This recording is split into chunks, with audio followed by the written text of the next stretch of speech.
हिंदू पूर्वज की बहस पर नाराज दिखे असदुद्दीन ओवैसी। उन्हें मेरा ब्राह्मण पूर्वज ढूंढना पड़ता है, यह कहा असदुद्दीन ओवैसी ने। ओवैसी ने संघ को टारगेट किया, कहा हमारा संघर्ष मुस्लिम अधिकारों के लिए है।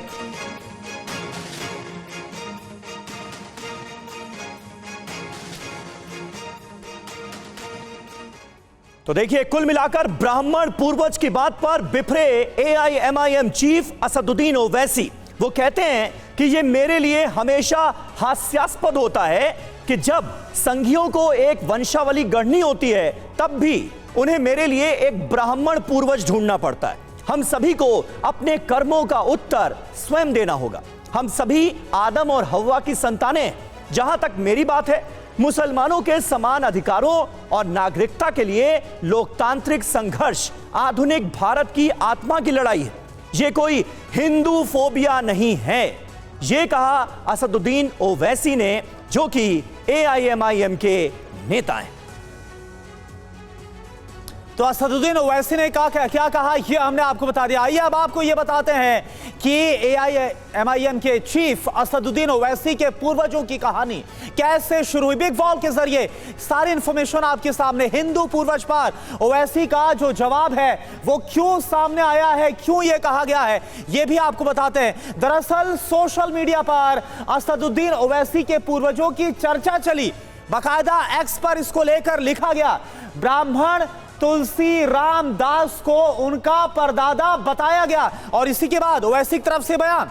बिल्कुल, क्योंकि फारूक अब्दुल्ला का बयान आया, उससे पहले गुलाम नबी आजाद का बयान आया, तो सोशल मीडिया पर भी यह चर्चा हो रही थी और ऐसे में असदुद्दीन ओवैसी के पूर्वज ढूंढने की कोशिश भी की गई और ओवैसी ने इस सोशल मीडिया पोस्ट का जवाब दिया। बाकायदा उस सोशल मीडिया पोस्ट का जिक्र करते हुए, उसे कोट करते हुए असदुद्दीन ओवैसी ने अपनी बात रखी, जिसमें उनके परदादाओं को ब्राह्मण बताया गया था। ओवैसी बोले, यह मेरे लिए हमेशा ही मजेदार रहता है, हास्यास्पद रहता है जब इस तरह की बातें होती हैं और जब आरएसएस के लोगों को वंश गणना होता है तब वो ऐसा करते हैं। और मेरे जो पूर्वज हैं, लेकिन उनके लिए उन्हें ब्राह्मण ही मिलता है, ब्राह्मण ही ढूंढना पड़ता है। ये कुल मिलाकर असदुद्दीन ओवैसी ने कहा। हमारे साथ इस वक्त कई खास मेहमान मौजूद हैं, उनसे आपका तारुफ करा दें। दानिश कुरैशी हमारे साथ मौजूद हैं क्योंकि ओवैसी साहब की बात हो रही है। एआईएमआईएम के नेता हैं, प्रवक्ता हैं।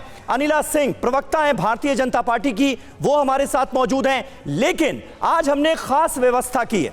टीवी 9 के रिपोर्टर्स इस वक्त देश के अलग अलग शहरों में मौजूद हैं और जानने की, टटोलने की कोशिश होगी आज मुस्लिम मन, क्योंकि मुसलमानों को लेकर जो बयान दिए गए हैं, इस्लाम को लेकर जो बयान दिए गए हैं, इसके मायने क्या निकाल रहे हैं देश के आम मुसलमान। दिल्ली से शिवांग माथुर हमें ये बताएंगे। जितेंद्र भाटी हमारे एक और सहयोगी वहां से हमारे साथ जुड़ेंगे, वो भी लोगों से बात करेंगे। लखनऊ नवाबों के शहर में प्रीति श्रीवास्तव हमारी संवाददाता मौजूद हैं, वो वहां पर लोगों से बात करेंगी। पटना आपको लिए चलेंगे, रुपेश कुमार हमारे साथ वहां से जुड़ चुके हैं। मुंबई से राजीव सिंह हमारे साथ हैं, जयपुर से ध्वज आर्या हमारे साथ हैं और श्रीनगर बहुत इंपॉर्टेंट है क्योंकि कश्मीर के दो पूर्व मुख्यमंत्रियों की तरफ से यह बयान दिए गए हैं। श्रीनगर से इरफान कुरैशी हमारे साथ मौजूद रहेंगे। लेकिन सबसे पहले शिवांग, मैं आपके पास आता हूं। दिल्ली के जो आम लोग हैं, जो आम मुसलमान हैं, वो इस तरह के बयानों को कैसे देख रहे हैं और क्या इन बयानों में उन्हें भी सियासत नजर आ रही है?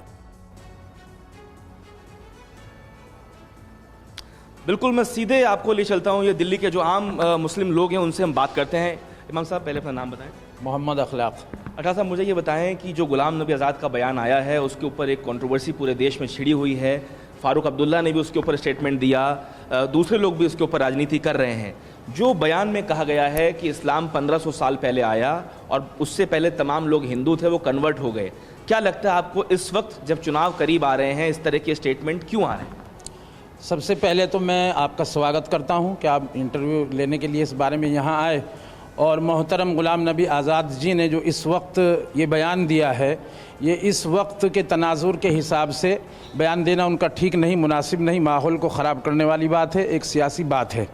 और दूसरे सबसे पहली बात ये है कि हिंदुस्तान में मुसलमान अब से नहीं, ये सदियों से रहता चला आ रहा है और सबसे पहले हिंदुस्तान ही में जो सबसे पहला इंसान, सबसे पहला नबी और सबसे पहला पैगंबर मैसेज लाने वाला अल्लाह की तरफ से, वो हिंदुस्तान ही की सरजमीन पर आया, जिसको आज श्रीलंका के सरंदीप पहाड़ी पर आज भी उनके निशानात मौजूद हैं।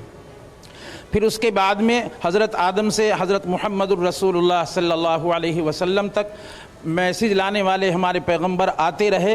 वो सब इस्लाम के मानने वाले थे, एक अल्लाह को मानने वाले थे। और फिर नबी पाक सल्लल्लाहु अलैहि वसल्लम ने इस इस्लाम को आगे बढ़ाया।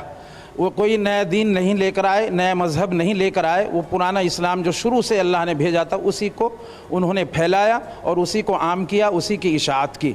फिर उसके बाद में दौर चलता रहा। हज़रत उमर के दौर खिलाफत में यहाँ हिंदुस्तान में सबसे पहले हिजरी सन के हिसाब से 15 साल के बाद में, यानी हज़रत उमर के दौर खिलाफत में 3 मुस्लिम सहाबी आए। और फिर उसके बाद में एक के बाद दीगर, एक के बाद दूसरे सहाबी आते रहे। जो आप ये कह रहे हैं कि गुलाम नबी आज़ाद ने जो स्टेटमेंट दिया वो गलत था? उनका बयान ये इस वक्त जो है ना, इस वक्त के हिसाब से बिल्कुल गलत है, माहौल को ख़राब करने वाली बात है।